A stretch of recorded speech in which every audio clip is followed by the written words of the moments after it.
আসসালামু আলাইকুম। আজকে আপনাদেরকে দেখাবো কিভাবে এটিএম থেকে টাকা তুলতে হয়। যেহেতু আমার কার্ডটি ইসলামী ব্যাংকের কার্ড, সুতরাং আমি ইসলামী ব্যাংকের এটিএমে এসেছি টাকা উঠাতে। চলুন কথা না বাড়িয়ে ভিডিওটি শুরু করা যাক।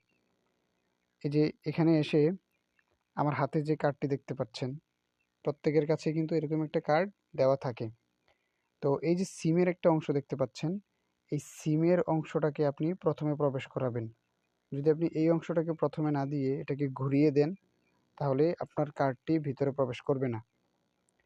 তো এই সিমের অংশটি প্রথমে ভিতরে দেবেন। দেখেন কিভাবে আমি প্রবেশ করিয়েছি।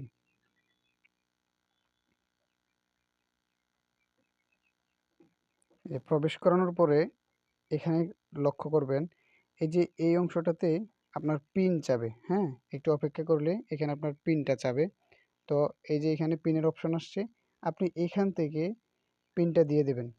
এখান থেকে আপনি পিন দেবেন, তবে খেয়াল রাখবেন পিন দেওয়ার ক্ষেত্রে আপনার আশপাশে যদি কেউ থাকে, আপনি সর্বোচ্চ সতর্কতার সাথে দেবেন। যেমন একটা বিষয় খেয়াল করেন, আমি এখানে 4টা বা 3টা আঙ্গুল একসাথে রেখেছি।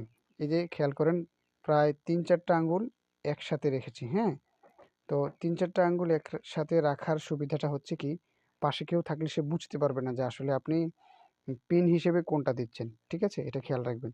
তো পিন দেওয়ার সময় আশপাশে খেয়াল করবেন কেউ যেন না দেখে। এবার আসি, পিন যে আমি দিচ্ছি, দেখেন আমি পিন দেওয়ার সময় এখানে এই পিনটা উঠবে। হ্যাঁ,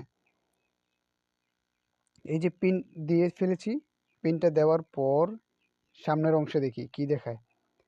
এই যে আমি হচ্ছে মূলত ব্যালেন্স উঠাবো, যেহেতু আপনাদেরকে বলছি যে কিভাবে টাকা তুলতে হয়, আজকে টাকা ওঠানোর বিষয়ে কথা বলবো।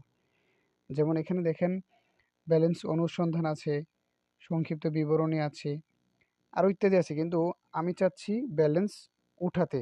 অর্থাৎ আপনি চাচ্ছেন ব্যালেন্স উঠাতে, তাহলে ডান পাশের এই অপশনে দেখেন যে এইখানে আছে নগদ উত্তোলন। দেখেছেন, এর নগদ উত্তোলন আছে, এইখানে আমি ক্লিক করব। এই যে ক্লিক করলে তারপরে এখানে শো করবে আপনি কত টাকা উঠাতে চাচ্ছেন।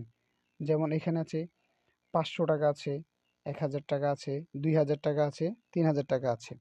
এবার ডান পাশে আছেন, এইখানে হচ্ছে আপনার এই যে 5000 টাকা আছে, 10,000 টাকা আছে, 15,000 টাকা আছে। তো এখন আমি উঠাবো মূলত 500 টাকা। হ্যাঁ, তো আপনাদেরকে দেখালাম, এই যে 500 টাকায় ক্লিক করলাম। একটু অপেক্ষা করবেন, তারপরে এই অংশটা থেকে আপনার টাকাটা বের হয়ে যাবে। টাকাটা বের হওয়ার পর আপনি এখান থেকে টাকাটা গ্রহণ করে নেবেন। এই যে দেখুন, এখানে টাকাটা চলে আসছে। এবার যেহেতু টাকা নিয়ে ফেলছেন, এবার আপনার কাজ হচ্ছে কি কার্ডটা বের করা। এবার কার্ড বের করবেন কিভাবে, এখানে কোনো অপশন এই মুহূর্তে দেখতে পাচ্ছেন না। এইখানে খেয়াল করবেন, কার্ড গ্রহণ করুন এরকম একটা অপশন আসছে। এই যে আপনি এখানে ক্লিক করবেন, ক্লিক করার পর এখানে যতক্ষণ সবুজ বাতি না জ্বলছে ততক্ষণ কার্ড আপনি টান দিবেন না। হ্যাঁ, দেখেন এখানে এই যে সবুজ বাতি জ্বলছে, কার্ডটা বের করে নেবেন। এইভাবে হয়ে গেল এটিএম থেকে টাকা বের করার একটা সহজ সিস্টেম।